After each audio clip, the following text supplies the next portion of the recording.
കോൺഗ്രസിനെ പ്രകോപിപ്പിച്ച് വീണ്ടും Modi സ്തുതിയുമായി doctor Sasi Tharoor M P.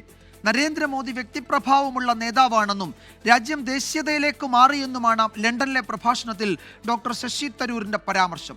പാർട്ടിക്കുള്ളിൽ ശ്വാസം മുട്ടുന്നെങ്കിൽ പാർട്ടി വിടണമെന്നാണ് ശശി തരൂരിന് കെ മുരളീധരന്റെ ഉപദേശം. 2047 ഇന്ത്യ എന്ന വിഷയത്തിൽ ലണ്ടനിലെ ജിൻഡൽ ഗ്ലോബൽ സർവകലാശാലയിൽ നടത്തിയ പ്രഭാഷണത്തിലാണ് ഡോക്ടർ ശശി തരൂരിന്റെ പരാമർശം.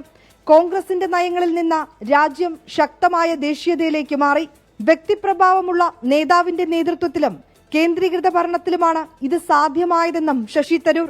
വിദേശ നയത്തിന്റെയും രാഷ്ട്രീയത്തിന്റെയും കാര്യത്തിൽ ഭരണമാറ്റമുണ്ടായതിനാലാണ് ഇത് സാധ്യമായതെന്നും Tharoor. As India engages strategically with an increasingly multipolar, immensely globalized and interdependent world. And of course, a sharp rightward swing in our politics, from the centrism, even left-of-centre politics of the Congress party, to the far more muscular nationalism of the BJP, which places a premium on charismatic leadership and heavily centralized governance.